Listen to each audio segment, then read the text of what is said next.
¿Crees que hay nutrientes controladores metabólicos?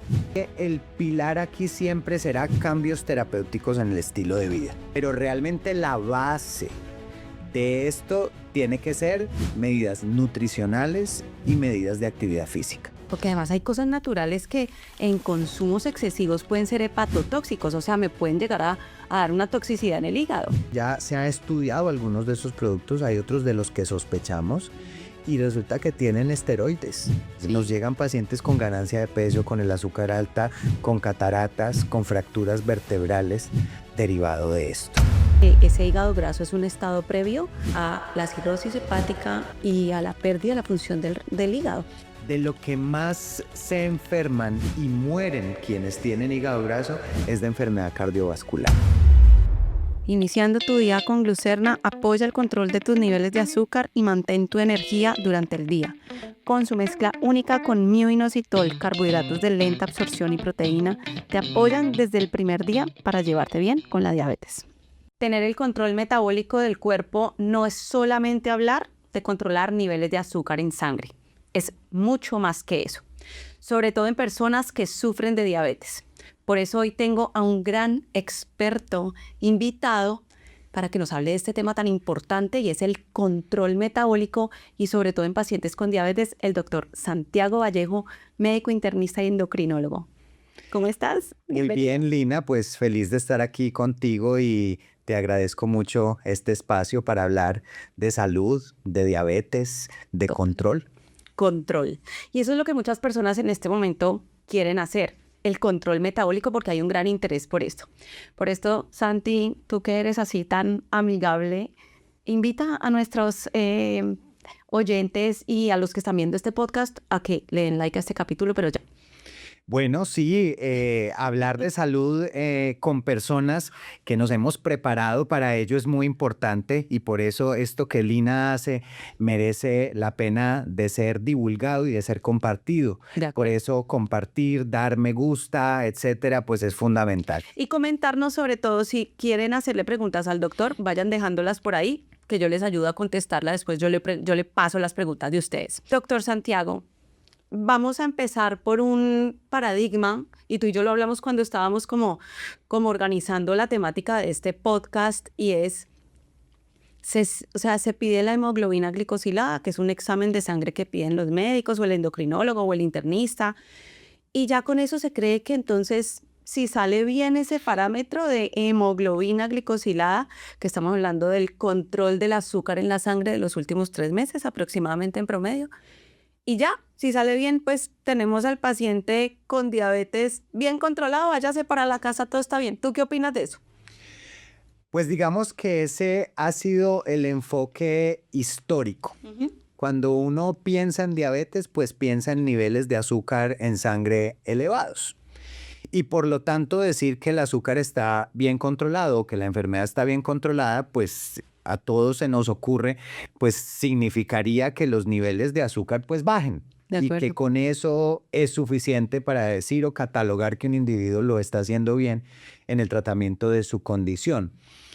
Esto sigue siendo importante, no hay ninguna duda. Exacto. Es decir, controlar los niveles de glucosa o de azúcar en sangre en quien tiene diabetes resulta ser fundamental. Y como bien tú lo decías, hay un examen que nosotros utilizamos que es la hemoglobina glicosilada. Básicamente la hemoglobina es una molécula que transporta oxígeno en los glóbulos rojos y los glóbulos rojos duran 3 meses circulando. Entonces, por eso llevan 3 meses exponiéndose al azúcar y el azúcar se les va pegando y por eso es como el video de cómo ha sido ese comportamiento en estos últimos 3 meses. Es fundamental controlarlo. No hay ninguna duda, porque hay múltiples estudios ya de tiempo atrás que dicen que entre más bajito sea ese nivel de azúcar, pues menores serán las complicaciones, menos riesgo de tener enfermedad ocular derivado de la diabetes, menos riesgo de tener compromiso del riñón, menos riesgo de afectar los nervios periféricos y por eso menos riesgo de tener pie diabético. Sí. También de hacer otras complicaciones de otros órganos pues muy importantes. Entonces, ese control sigue siendo importante, pero era tal vez sobre el que estaba el único foco. La lupa estaba puesta, el radar, la diana estaba puesta de manera exclusiva sobre el control del azúcar. Y resulta que ya el paradigma actual ha cambiado a decir, oiga, listo, sí, hay que controlarlo, pero aquí hay que empezar a ver otras cosas. Claro. Otras cosas como, por ejemplo, ¿será que yo tengo exceso de grasa en mi cuerpo? Porque yo puedo bajar el azúcar de muchas maneras o con muchos métodos, ¿cierto? Con diferentes medicamentos. Sí. Pero hay algunos medicamentos que me bajan muy bien el azúcar de manera potente, pero me generan ganancia de peso. Entonces uno dice, ok, pero ¿y si yo voy a ganar peso y no sé, tengo artrosis de rodilla? Entonces, pues entre más pesos tenga, más dolor voy a tener en mi rodilla y más limitado voy a estar, por ejemplo, para hacer actividad física. Total. Que resulta ser fundamental para poderme controlar. Entonces, el peso corporal, aunque no es realmente el peso corporal, es la grasa corporal, Sí. tiene que ser también una meta terapéutica. Pero resulta que, por otro lado, está que las personas que viven con diabetes tienen un riesgo aumentado de tener compromiso del riñón, ya lo decía, compromiso del corazón, compromiso del hígado, por ejemplo.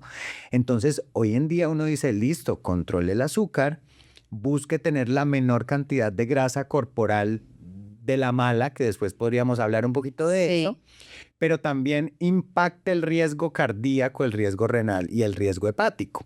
Y seguramente después tendremos también ocasión de decir que solo controlar el azúcar, pero no controlar otros factores de riesgo. Por ejemplo, si tú fumas o vapeas o inhalas cualquier elemento por combustión, De acuerdo. ¿cierto?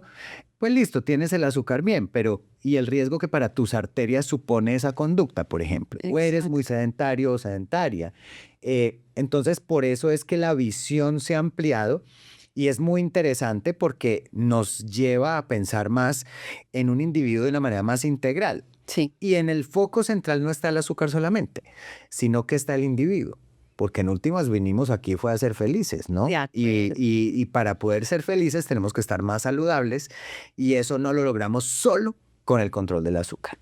Que creo que es un paradigma que afortunadamente se ha venido cambiando cada vez más, pero queremos por eso hacer este tipo de conversaciones donde nos movemos un poco más allá de ser tan glucocéntricos y vamos a ser más sistémicos, porque ya hablamos es del síndrome cardiorrenometabólico, lo que tú decías, corazón, riñones, y cuando hablamos de metabólico, pues estamos metiendo ahí todo el sistema hepático, en fin. Y cuando ese paciente con diabetes se complica, ya empieza a ver uno las complicaciones, empieza a ver ese hígado graso o ya empiezan a verse los parámetros de la función del riñón alterados, como tú, digamos, desde la farmacoterapia, desde los medicamentos, logras tener este abordaje. O sea, cómo es tu mirada, que es muy integral, a ese paciente que se empieza a complicar, que ya no solamente estamos hablando de controlar niveles de azúcar en sangre, sino que también es un paciente que tiene un hígado graso, que tiene unos niveles de colesterol elevados, un LDL, ApoB, que ahorita hablamos también un poquito de eso, porque es que la gente que nos está viendo se ha hecho exámenes alguna vez en su vida y a veces dicen, ¿y esto qué? Y de pronto van donde el médico y les dice, ya, sí, lo que hablamos ahorita, a veces solo piden la glicemia en ayunas. Todavía yo veo pacientes que solo llegan con una glicemia en ayunas y yo, ¿y qué más hay aquí? ¿Qué más? ¿No? Y un hemograma. Entonces, ¿tú cómo haces ese abordaje de ese paciente que ya a partir de esa diabetes tipo 2 se te empieza a complicar? Entonces, digamos que ahí hay varios elementos a considerar. Por ejemplo, tú te estás refiriendo al hígado graso. Entonces, lo primero que uno tiene que hacer es que todas las personas a riesgo de hígado graso deben tener unos exámenes de sangre que son muy básicos, entre otras cosas. Hasta que una son, nutricionista lo puede pedir, yo los pido. correcto, el cuadro hemático y las aminotransferasas, la AST y la ALT. digamos que esto incluye las personas que tienen diabetes, pero también las personas que tienen sobrepeso o obesidad, especialmente pues refiriéndonos más a exceso de grasa corporal. Las personas a quienes les pidieron por cualquier motivo ese examen o un chequeo de rutina y está elevado, o aquel individuo a que le pidieron una ecografía o una imagen del abdomen por cualquier motivo y describen que tiene hígado graso. Ujú. ¿Sí? Entonces ahí uno prende las alarmas y dice, ojo, miremos, porque además no es exclusivamente de las personas con diabetes o con obesidad. La otra cosa que tendremos que hablar ahora es que hay pacientes que para su estatura en la balanza la cosa no luce mal, pero si uno va a ver de pronto su cintura está incrementada. Y hay personas delgadas con hígado graso y triglicéridos altos y el colesterol bueno bajito, por ejemplo. Entonces, si yo tengo un individuo que tiene hígado graso, lo que hay que tener clarísimo es que el pilar aquí siempre será cambios terapéuticos en el estilo de vida. Sé que Empezamos por ahí. exacto, yo Me sé que tú encanta. me preguntaste por medicamentos y te lo voy a contestar, pero realmente la base de esto tiene que ser medidas nutricionales y medidas de actividad física, ¿cierto? Me encanta la Eso- respuesta inicial. Eso es un no negociable. Sí, de acuerdo. Es un no negociable. Pero bueno, digamos que uno de los elementos más importantes en hígado graso es la pérdida de peso. Y la pérdida de peso tiene que ser sustancial. Por eso también uno en la conversación tiene que tener, porque si bien es cierto, alimentación y ejercicio son fundamentales, hay algunos individuos que cuando llegan a nosotros ya tienen un exceso de peso tan importante que realmente uno tiene que reconocer que las herramientas de nutrición y de actividad física a veces se pueden quedar cortas y necesitan complementos. Sí. Complementos como fármacos que asisten en la pérdida de peso Sí. o como procedimientos quirúrgicos tipo cirugía bariátrica. Sí, hay algunos individuos que de entrada y sobre todo si tienen hígado graso y ese hígado graso está inflamado, es decir, esos exámenes de los que hablamos están alterados, uno ahí tiene que tener un sentido de urgencia. Sí. ¿Sí? Entonces uno a veces puede contemporizar y decir, listo, vamos yendo poco a poco, haciendo el tema de hábitos, que siempre habrá que hacerlo, pero hay algunos individuos en que decimos, venga, esto es una bomba de tiempo, este hígado está inflamado y necesitamos que haya una pérdida muy rápida de peso. Porque además, perdóname ahí, te interrumpo, Sandy, es que la gente también entienda que ese hígado graso es un estado previo a la cirrosis hepática y a la pérdida de la función del hígado. Sí, Lina, digamos que uno tiene que poner de la bolsa de la población global, Exacto. hay un porcentaje muy importante de personas que tiene hígado graso.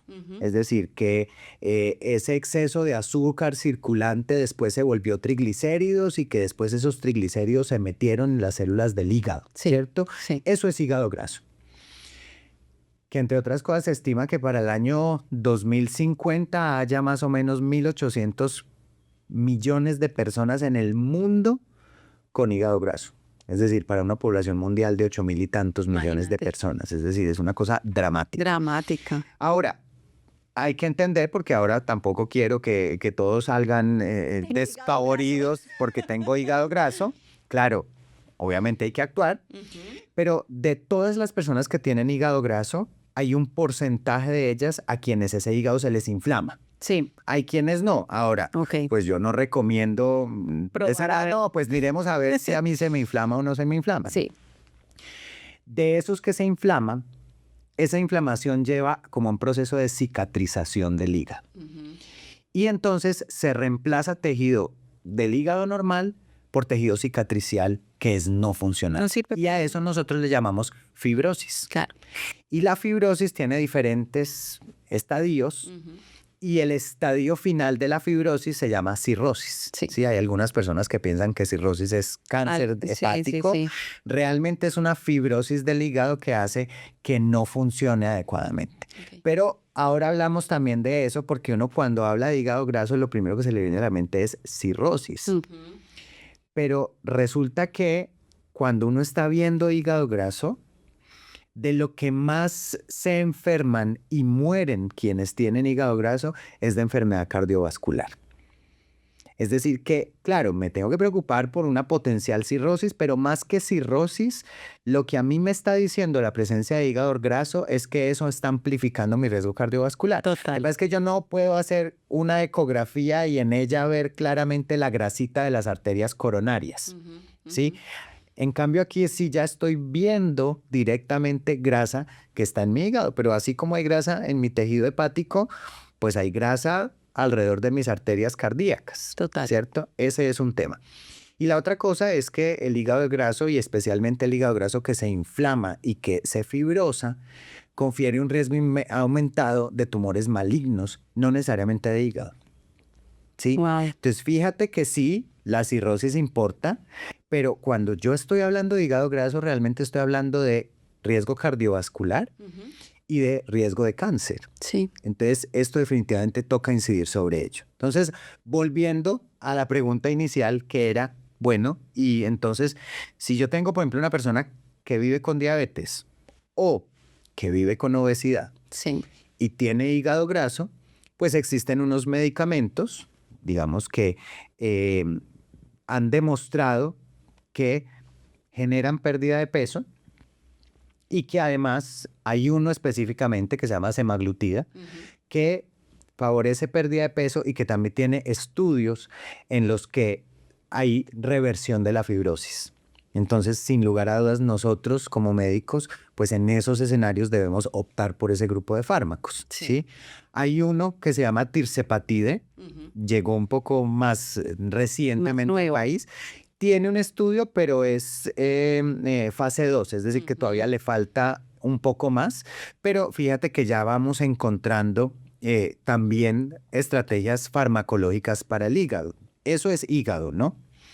Tú me preguntabas riñón. Sí. Sí, entonces con riñón hay dos cosas fundamentales en quienes viven con diabetes, pero también con exceso de peso, pero también con hipertensión, que son factores de riesgo para compromiso renal. Y es que hay que estar pendiente de la creatinina, que es el examen de sangre.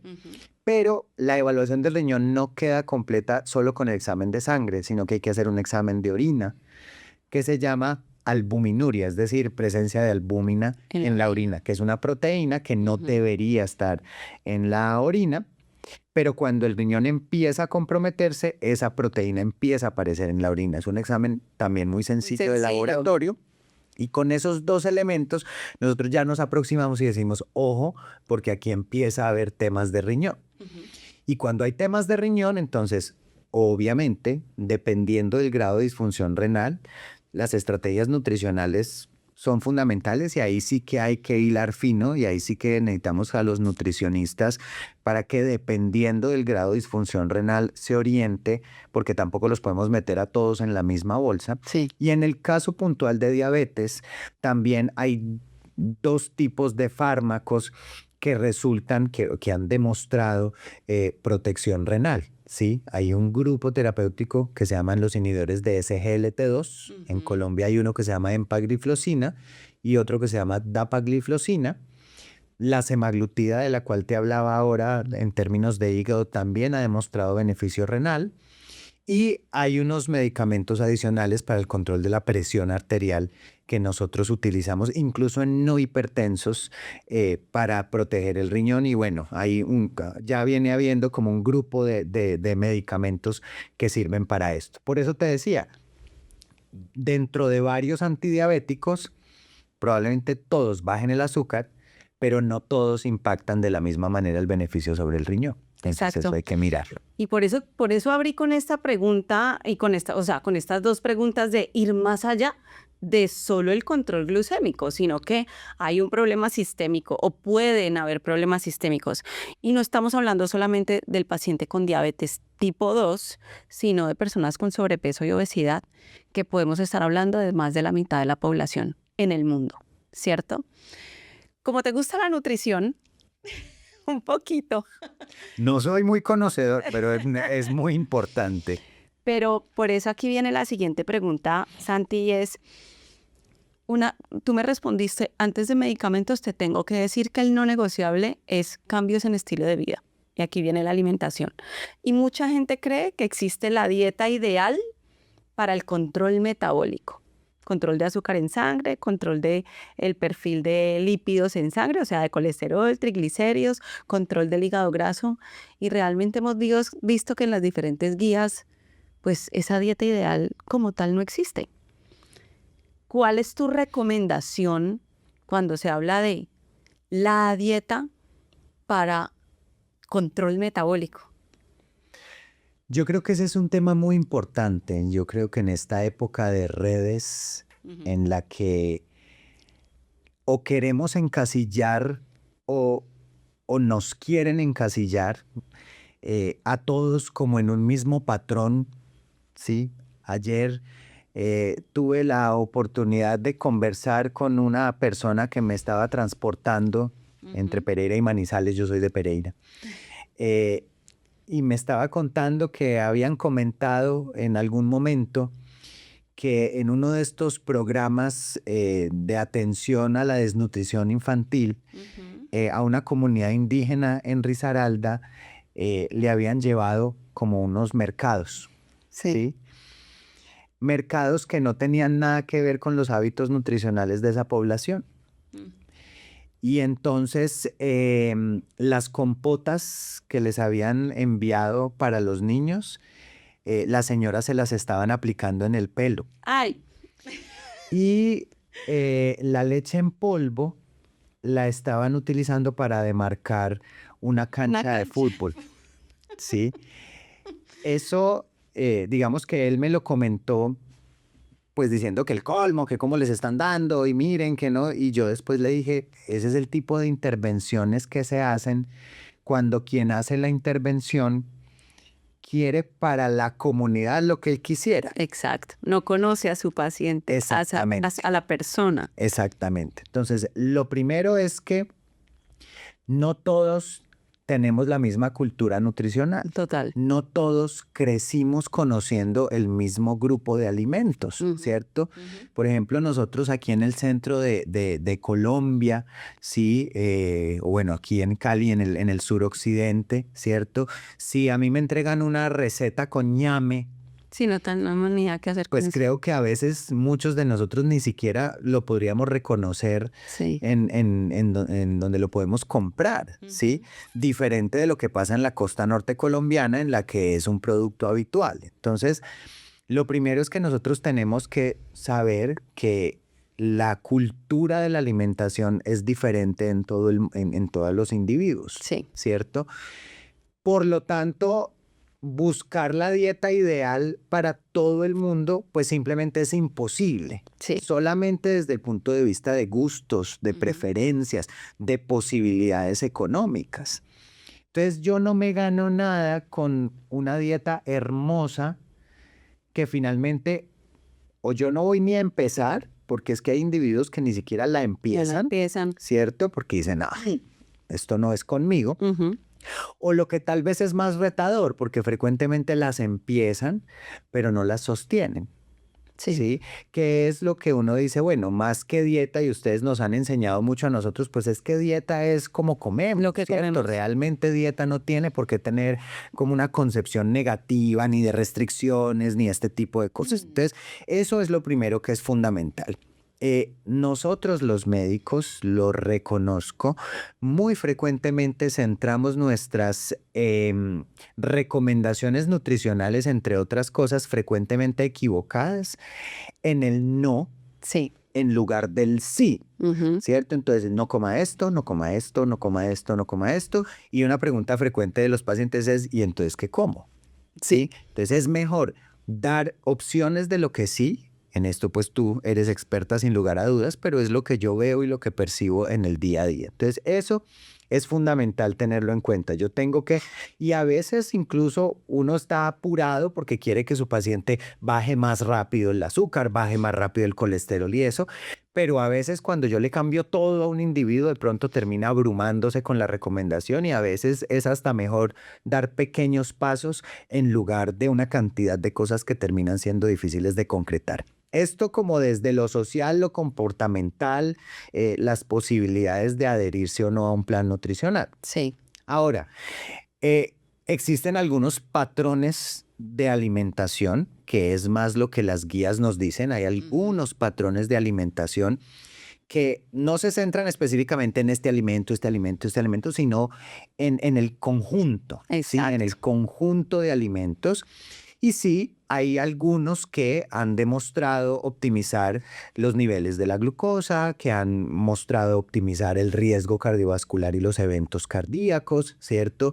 Existen dietas como la dieta mediterránea, como la dieta DASH, como la dieta basada en plantas, que Sí. no es una dieta vegetariana necesariamente, Ujú. pero que tiene un aporte muy bajo de productos de origen animal, por Sí, ejemplo.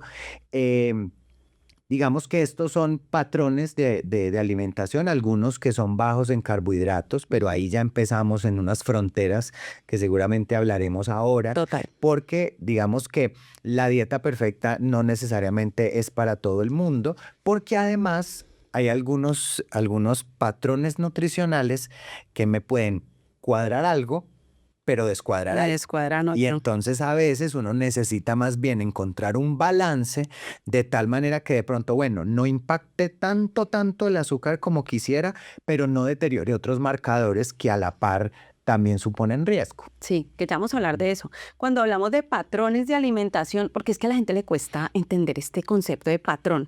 Y yo en la consulta le digo a mis pacientes, patrón es eso que usted repite todos los días, que usted tiende a repetir.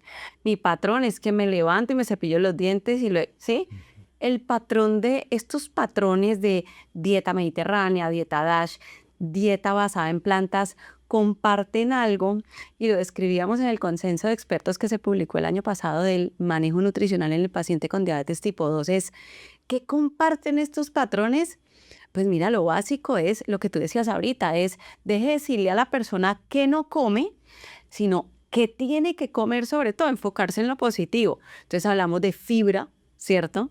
Estos patrones comparten recomendar dietas altas en fibra. Altas en fibra es comerse 5 porciones al día entre frutas y verduras. Y uno pregunta y la mayoría de la gente no lo consume. Grasas buenas, dentro de las que están las insaturadas. Esto me va a llevar a la otra pregunta ahorita que vamos a hablar de dieta keto.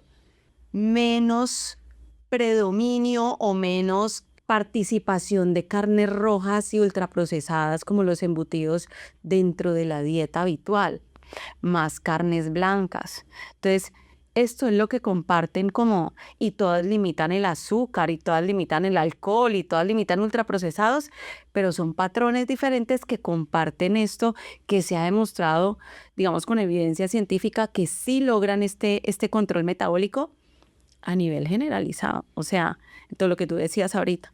Pero entonces vámonos a esa dieta keto.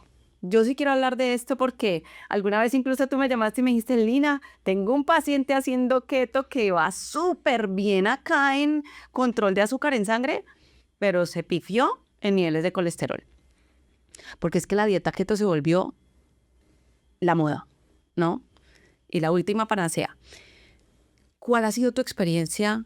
Tú que ves pacientes todos los días de todos los tipos de diabetes o complicaciones metabólicas en general, ¿qué con esta dieta keto? ¿Qué has encontrado?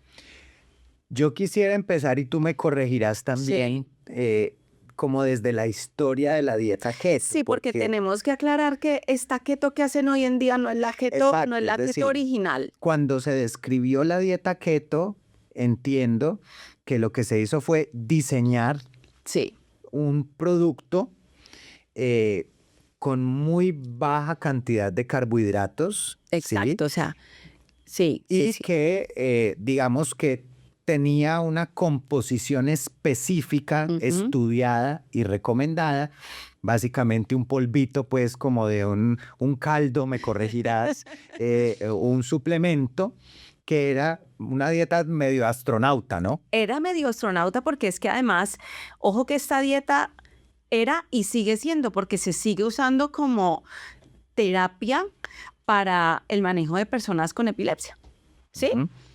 Y el 90% del valor calórico total de esa fórmula son grasas, pero insaturadas. Y el 10%, el 15%, máximo 20% estaba entre carbohidratos y proteínas, que esa es la historia, por allá en 1920. Y esto se vino degenerando, hasta que hoy tenemos estas dietas keto que son altas es en grasa saturada. Entonces uno le llega al paciente que, no, yo como chicharrón, salchicha, jamón, queso, todo lo que yo quiera. Eso sí, no puedo comer zanahoria. Ujú. Entonces, eso es fundamental decirlo, ¿no? Entenderlo. Porque, Sí, claro, entonces clave. si ustedes se van a buscar en la literatura estudios de ese tipo de dieta, pues que tiene grasas insaturadas, Ujú. etcétera, no es lo mismo que yo desayune con tocineta, almuerce con chicharrón, ¿sí? Ahora, aquí yo no estoy diciendo que sea rico o no sea rico. Yo, No, pues pues, sí, no como podemos discutir. de la región cafetera, pues el chicharrón me parece delicioso. No nos No voy a, metamos con el chicharrón. sí, no, eso es así. Pero la verdad es que lo que nos ocurre, yo tengo un paciente y por el que te llamé, Sí. es un paciente que tiene diabetes tipo 1. Eso Sí. quiere decir que su sistema inmune dañó el páncreas y producto de ello no tiene una producción de insulina. Por lo tanto, la única opción que tiene él para controlarse es usar insulina. Sí. Y lo hace a través de una bomba de insulina. El paciente es un paciente muy consciente, es un paciente joven, 20 y pico, 30 años. Y pues realmente las personas que viven con diabetes y especialmente quienes viven con diabetes tipo 1, quienes tienen que usar insulina, tienen muy frecuentemente los retos de que comen algunas cosas y entonces se les sube un montón, pero otro día comen diferente y por el contrario terminan bajándose mucho, Sí. tienen que ajustar la dosis de insulina a lo que van a comer y es un reto diario. Eh, y entonces, pues, este paciente buscando estar saludable, tener su nivel de azúcar controlado, etcétera, ni siquiera es porque se haya metido a las sectas de las redes sociales, de la dieta cetogénica y en fin, sino que dijo, bueno, ¿qué tal si, pues claro, Probemos. si los carbohidratos a mí, pues claramente son los azúcares y entendidos con azúcares no necesariamente como algo malo, ¿no? Sino los carbohidratos como grupo, digamos, de nutrientes. ¿Qué tal si yo restrinjo lo que más pueda esto y entonces me vuelco más a comer, digamos, productos que sean más ricos en proteínas y en grasas, porque esto no tiene, digamos, una elevación del azúcar como si los carbohidratos? Sí.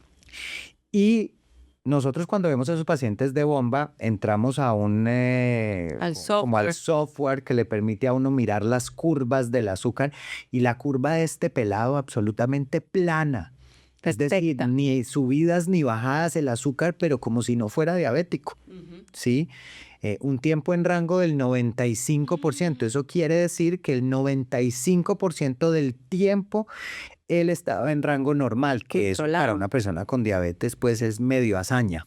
La ¿sí? meta es 70 y él estaba en Más de 70 estaba en 95. el 95. Ujú. Entonces yo le dije, no, ¿qué es esta maravilla? ¿Usted qué está haciendo? Me dijo, no, no estoy comiendo carbohidratos.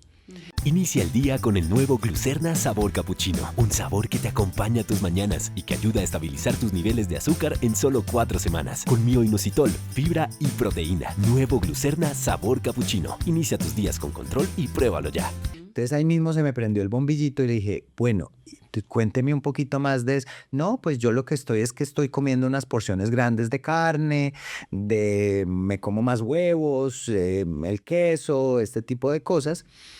Alimentos que per se no son malos, ¿sí? Es No. decir, es que tampoco se trata de satanizar. Lo que Exacto. pasa es que yo pienso que no hay mejor refrán que ni tanto que queme al santo, ni tampoco que no lo alumbre, Sí, ¿no? sí. Y entonces le dije, ¿sabe una cosa? Quiero que midamos su colesterol, porque el colesterol solamente viene de los productos de origen animal. Exacto. Es decir, cuando un producto de origen vegetal dice 0% colesterol, Marketing. eso es como decir entrar para adentro, ¿no? Eso es un pleonasmo. Sí. Y efectivamente me llegó con el colesterol absolutamente por las nubes, Sí. ¿sí?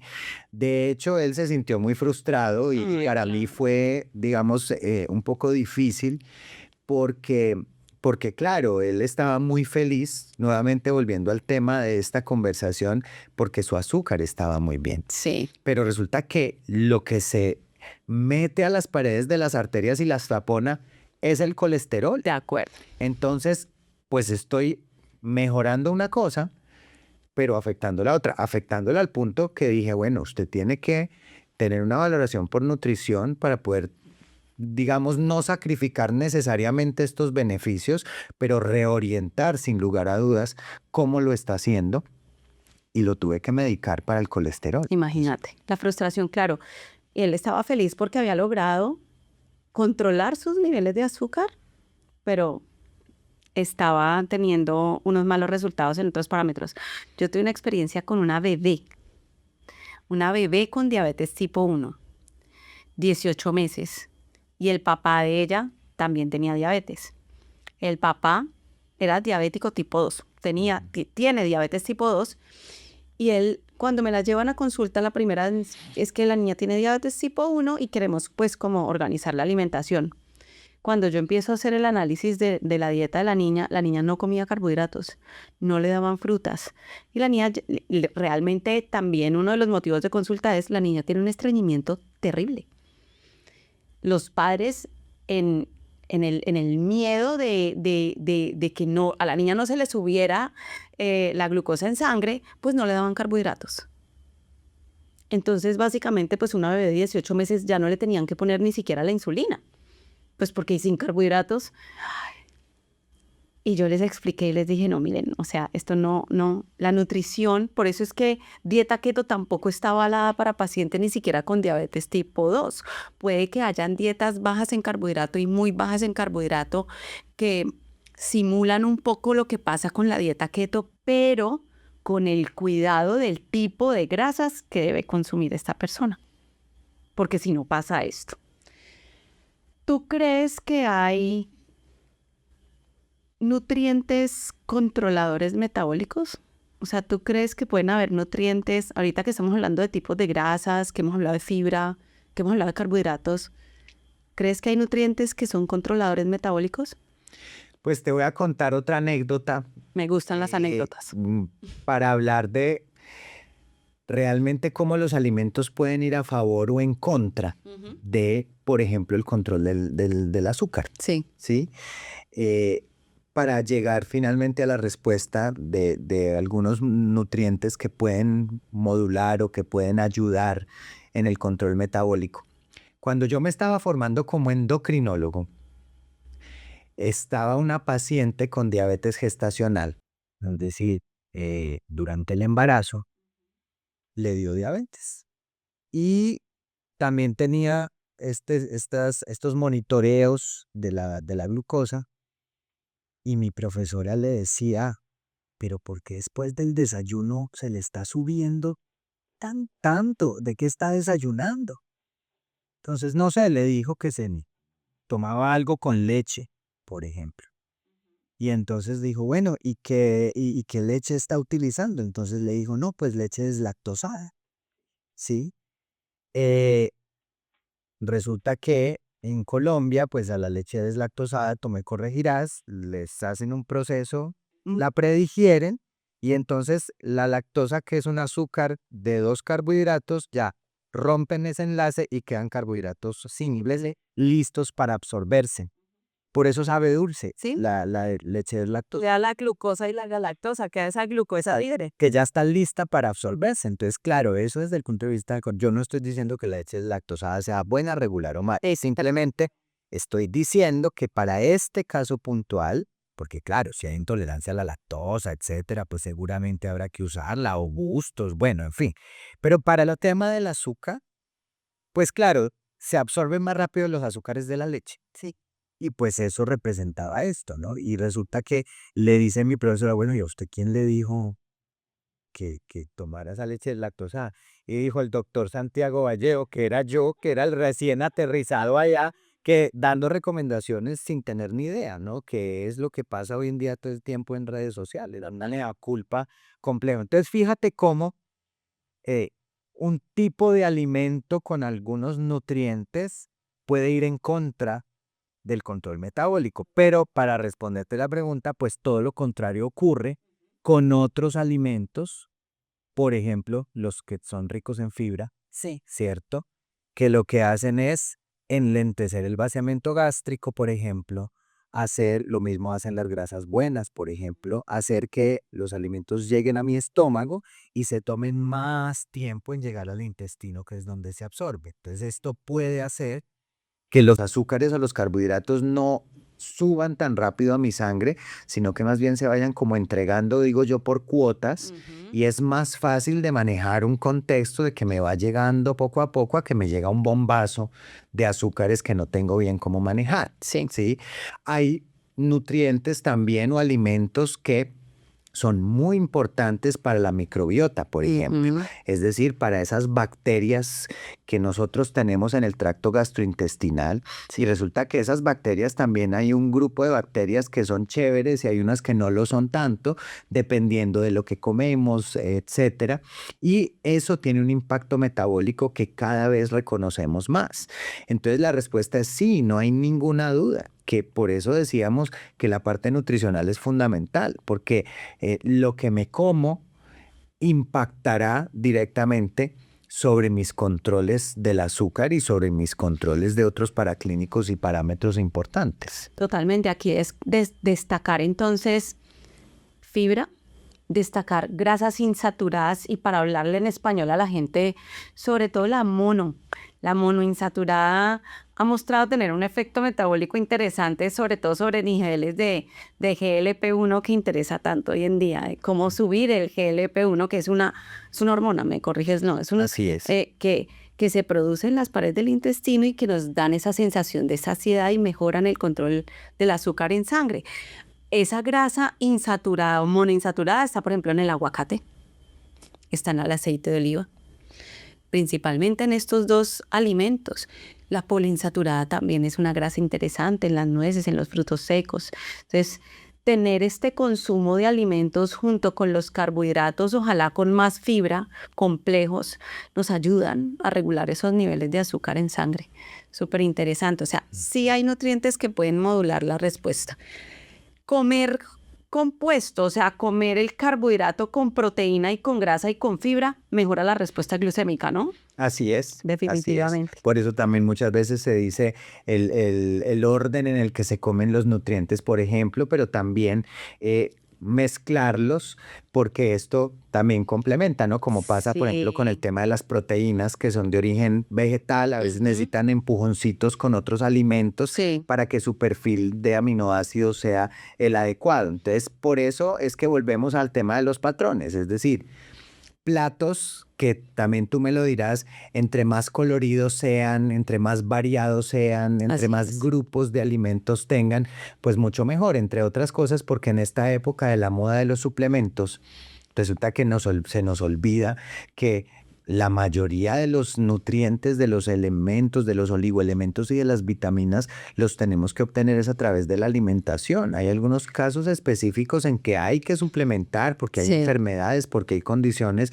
pero esta moda de que yo tengo que comprar 7, 8 Todas suplementos, las tableticas, o sea, el de magnesio, el de la omega, el de todo, sí. O sea, no. sí, La gente tiene que entender que primero, estoy contigo, primero yo les digo, solucionemos la base. O sea, usted cómo está comiendo y de ahí sí podemos migrar a esos, de pronto, suplementos que la gente hoy en día está como obsesionada, yo digo, es como con la autosuscripción de estos suplementos.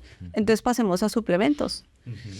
Esta era una pregunta que es una pregunta que te tengo hoy porque yo siento que los médicos no se meten mucho, la mayoría, como en el campo de la nutrición.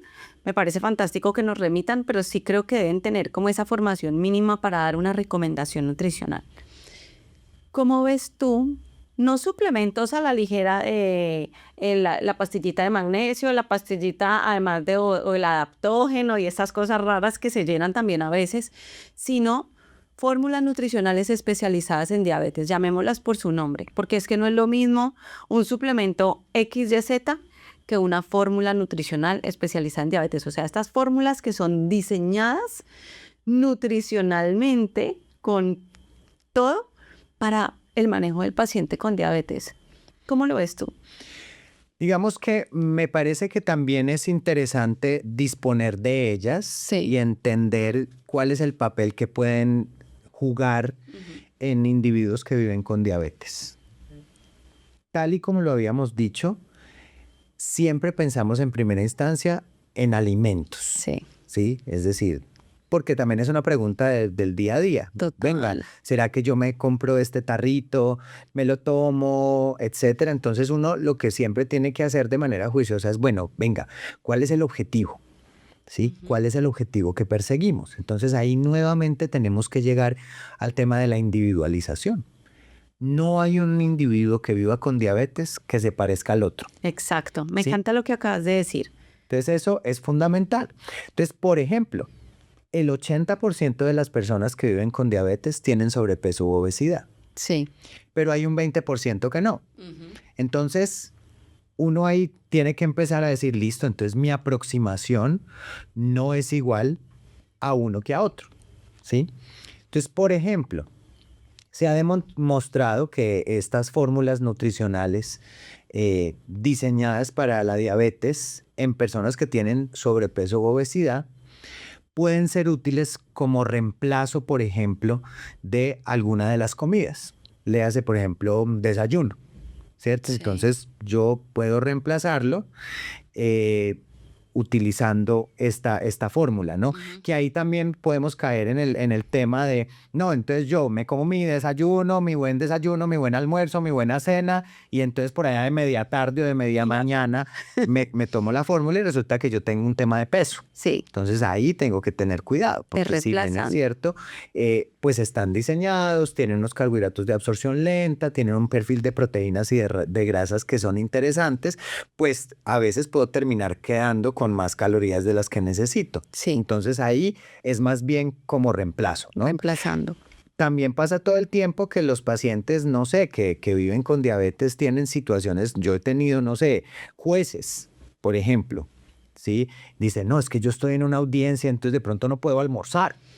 Sí, yo no me puedo sentar ahora que hacen estas audiencias virtuales, entonces yo no me puedo sentar pues a comer, Sí. no, pero de pronto sí me puedo tomar uno de estos suplementos y eso aliviana el tema, ¿sí? En vez de ponerse a hacer un ayuno prolongadísimo que, por ejemplo, le puede poner riesgo de hipoglucemia si es que es un paciente que usa medicamentos que lo pueden predisponer a ello. Sí. O la señora que es la transportadora del jardín infantil, ¿cierto? Que usualmente dice a la media de la mañana, pues en una esquina lo que hago es que me como un café con una empanada. Sí. Pues uno puede decir, de pronto, a veces es mejorar. cierto, no, uno sí puede encontrar algunas opciones mejores, pero no siempre es fácil. Entonces, métase su botellita de su fórmula o su termito que lo preparó y esa es una oportunidad, ¿sí? Hay algunas personas que, por ejemplo, tenemos temas de hipoglicemias en la noche Sí. y entonces uno dice, no, venga, antes de acostarse, usemos esto porque como tiene un carbohidrato de absorción lenta, de pronto me tapa esa posibilidad de hacer hipoglucemia en la noche. O hay pacientes, por ejemplo, personas mayores, ¿cierto? Que tienen problemas con su dentadura, por ejemplo. La alimentación de las personas mayores se va precarizando un montón, entre otras Muchísimo. cosas porque con el pasar de los años no nos saben igual las cosas. Entonces, esta dieta de café con leche y galletas La comida de la cena. que es la cena de las personas mayores con frecuencia, pues es una dieta desprovista de proteínas. Total. Después viene la pérdida de músculo, la sarcopenia. Entonces ahí uno puede decir, venga, adicionemos algunos de estos suplementos. Entonces el mensaje nuevamente es, pues no para todo el mundo, ¿cierto? No es que todo el mundo los necesite, pero hay unos escenarios en los que no hay ninguna duda sobre el beneficio que estas fórmulas tienen. Para eso Totalmente. están. Sí. Y hay algo importante, Santi, es que nosotros no estamos diciendo eso aquí porque nos parece, sino que hay una evidencia bien interesante que ha mostrado ese primer punto que tú estabas exponiendo de ese paciente con sobrepeso y obesidad, que además también muchas veces el paradigma es, ese paciente no necesita una fórmula nutricional especializada en diabetes, necesita restricción calórica y punto. Pero hay estudios de cohortes de varios años como el Lucajet que ha mostrado reemplazo de 2 tiempos de comida, disminución de peso significativa versus dieta normal y disminución de parámetros metabólicos, colesterol, triglicéridos, azúcar en sangre, en fin. Entonces está respaldado también por la ciencia. Y hablemos de que ese paciente, además, esa persona con diabetes tiene mucho más riesgo de perder músculo que el sano, ¿no? Entonces, la la proporción de proteína presente en estas fórmulas especializadas en diabetes, el carbohidrato de absorción lenta, que tú lo decías muchas veces, nos sirve también es para ese control glucémico. Y es que si son fórmulas que me permiten un mejor control glucémico, pues son transversales a cualquier persona con diabetes. Las grasas monoinsaturadas que están presentes en estas fórmulas, yo creo que es un indicador importante, todo este perfil nutricional, para que hoy dejemos claro que sí están indicadas en las personas con diabetes y que debemos también, sobre todo, trabajar sobre la base de la nutrición de los alimentos de estas personas. Y ahora hablemos de esos suplementos que no tienen menos cero evidencia, pero que uno lo ve mucho en la consulta. ¿Qué tal? Es que yo me tomo el Ginkgo biloba y eso me baja los niveles de azúcar en sangre, doctores, que yo he visto, que yo me lo tomo y a mí me mejoran los exámenes. ¿Qué opinas tú de todos estos productos herbales? De todo tanto que hay, que uno a veces ni siquiera sabe ya dónde buscar, porque además esto no está regulado, esto es o sea, ¿cómo lo ves tú desde tu práctica diaria? Sí, pues para contestar esto te tengo que decir que la medicina que yo practico es medicina alopática, ¿cierto? Es decir, es medicina occidental y reconozco que no es la única medicina que existe, de acuerdo, ¿cierto? Entonces, eso es lo primero que te quiero decir. No, de acuerdo contigo. No soy un estudioso de otras medicinas y reconozco que la mía no es la única. ¿Sí? Por ejemplo, la medicina tradicional china tiene elementos fantásticos y probados en algunas áreas. ¿Sí? La medicina homeopática, la ayurveda, tiene cosas muy interesantes. Tienen cosas interesantes y yo no me he dedicado a estudiarlas. Por lo tanto, pues es lo mismo que le digo a mis pacientes. Les digo, mire, yo conozco los medicamentos que prescribo o eventualmente algunos suplementos que prescribo y lo hago basado en evidencia científica. Es una evidencia que se ha construido tras fases largas de investigación en la que primero se utilizan animalitos y se mira que esto tiene un mecanismo de acción que no va en contra de la vida. Después, en unos pocos individuos voluntarios, ¿cierto? A quienes les pagan por probar esos medicamentos y ahí empiezan a mirar cuáles son los efectos adversos, etcétera. Y eso ya después va escalando a hacer unos estudios grandes y robustos en los que se compara un medicamento versus placebo, por ejemplo, y después se sacan resultados. Entonces, digamos que nosotros cuando hacemos prescripciones desde la medicina alopática, pues lo hacemos basados en esa evidencia científica, ¿sí? Que no está terminada, que no está concluida. Por supuesto que los medicamentos que nosotros prescribimos tienen efectos adversos y algunos son serios, pero pues los conocemos, los reportamos si es que no los teníamos presentes, etcétera. ¿Qué pasa? Que hay colegas que han estudiado otras medicinas y que lo han hecho en instituciones reconocidas y serias. ¿Cuál es el problema? El problema es que hay una enorme proliferación, es más, ni siquiera de médicos a veces, ¿no? Sino de profesionales o de personas que ni siquiera son profesionales de la salud, ni siquiera hablemos de médicos, hablemos de profesionales de la salud, porque los nutricionistas también tienen formación para, pues de pronto tienen incluso hasta más para formular suplementos y este tipo de cosas. ¿Qué me preocupa de manera particular, no? Porque a veces uno dice, mire, los ácidos grasos omega 3 tienen evidencia muy alta para controlar triglicéridos. Sí. 1A en medicina es fantástica, ¿cierto? Hay estudios muy fuertes, muy sólidos que hablan de esto. Pero después usted se pone a ver qué omega 3, ¿no? Es decir, ¿de dónde viene? Es decir, ¿de dónde viene? Estos son unos aceites realmente. ¿Y esto viene de dónde? ¿Esto de dónde? ¿Y cuál es la dosis? Porque usualmente uno, para tener el beneficio sobre triglicéridos, por ejemplo, que además el mayor impacto sobre triglicéridos es la alimentación, pero hay algunos pacientes con hipertrigliceridemias muy importantes y les prescribimos ácidos grasos, Omega 3, por omega supuesto. 6, etcétera.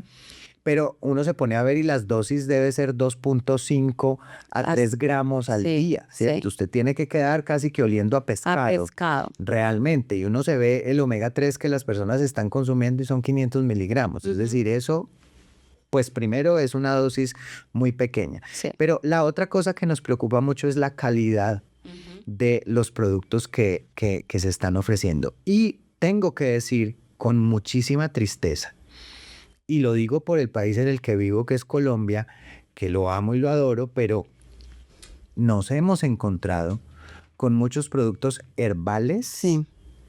que no son lo que dicen ser. Hace no mucho se identificó, por ejemplo, que un producto que expendían como un producto natural, ¿sí? Se me escapa en este momento esta florecita que sirve para cicatrizar, que hablan que La caléndula. la caléndula. Ajá. ¿Sí?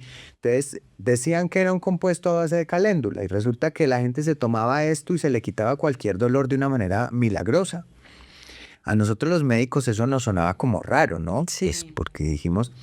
Y resulta que cuando hicieron investigaciones de algunos de esos lotes, descubrieron que eso lo que tenía era diclofenaco. Ay, Dios. Entonces, claro, pues un medicamento antiinflamatorio potente para quitar el dolor.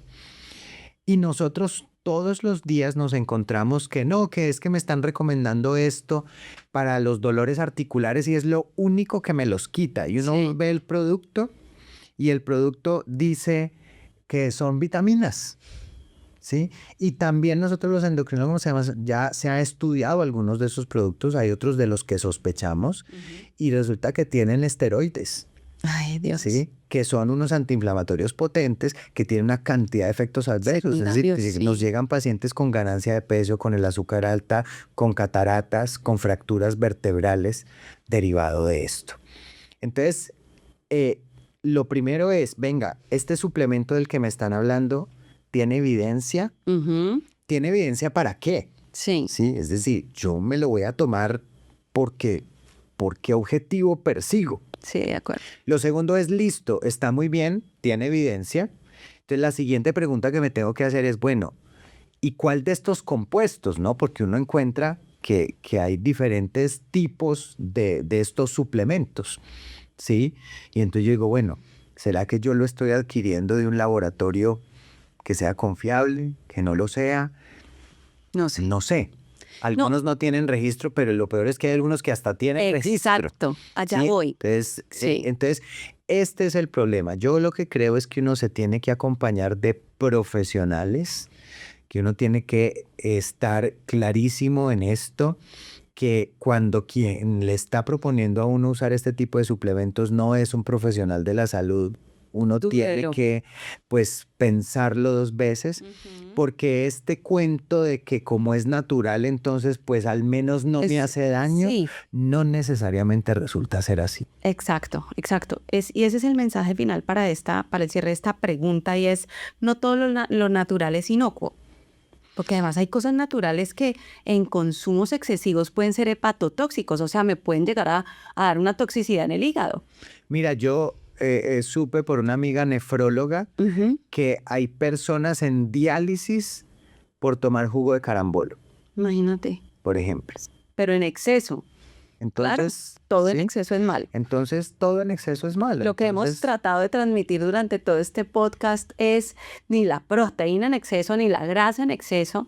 Eso tiene que haber un balance y tiene que haber una sinergia entre esos nutrientes y no todo lo que es herbal o natural es absolutamente seguro e inocuo. Santi, un mensaje final para cerrar, tanto para las personas que nos están viendo que no son médicos o profesionales de la salud, como para tus colegas, y es, ¿cuál es esa cajita de herramientas que tú recomendarías para tener ese control metabólico? Entendiendo que control metabólico no es solo control de azúcar en sangre. Para personas con diabetes o con sobrepeso, obesidad, con complicaciones metabólicas, metámoslos a todos allí. sí, yo creo que la cajita de herramientas es, lo primero es que tenemos que buscar la felicidad, Ay, sí. ¿sí? Y tenemos que buscar individuos que la pasen bueno, que la pasen bien y que esto no se les vuelva ya.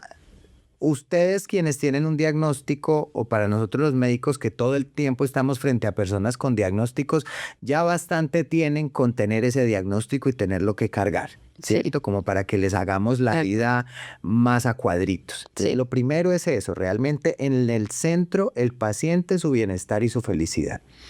Y cuando hablamos de control, entonces hay una listica de chequeo que nosotros tenemos que tener siempre. Esa lista de chequeo es, sí, cómo está mi azúcar, Exacto. cómo está mi grasa corporal, ahí mi peso, seguimos obviamente mirándolo, pero sobre todo cómo está mi cintura. Sí, y si tengo posibilidad de medir composición corporal, mucho mejor. Mucho mejor, exactamente. Cómo está mi grasa corporal, ¿sí?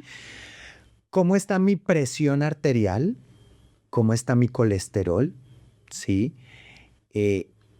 Cómo me estoy moviendo, Sí. cómo me estoy alimentando, cómo estoy durmiendo, ¿sí? Cómo estoy manejando el estrés, cómo está mi salud mental. Esos son ítems fundamentales.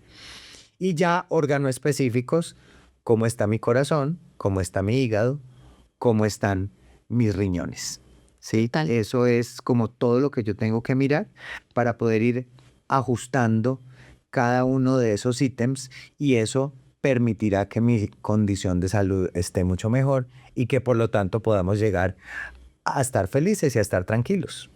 Y hemos hablado de muchos elementos desde la medicina, pero también desde el estilo de vida para lograr esa felicidad, porque es que sin salud no hay felicidad. Así es. Entonces, Santi, muchas gracias por tu tiempo, por tu conocimiento, además por tu forma tan, no sé, tan coloquial y tan fácil de explicarnos temas que a veces pueden ser muy complejos de entender, pero tú lo haces fácil de entender. Y yo cerraría con que no se olviden de que la nutrición no solamente es preventiva, sino que también nos ayuda a tratar. Y que no se olviden de suscribirse a este canal de Nutrición en Movimiento, que compartan este video porque sabemos que tienen un hermano, un primo, un papá, una mamá, un tío, un abuelo, un conocido, amigo, que sabemos que le interesa esta información, que puede estar necesitando esta información y no la tiene todavía, además de la mano de un experto como Santiago, el doctor Santiago Vallejo. Gracias, Santi, y gracias a todos ustedes. Muchas gracias por este espacio, a todos ustedes por seguirnos, por escucharnos, por darnos esta oportunidad y bueno, compartan esto para que cada vez más personas lleguen a nosotros y lleguen a esa felicidad que decimos que buscamos a través de la salud. Así es. Chao. Chao.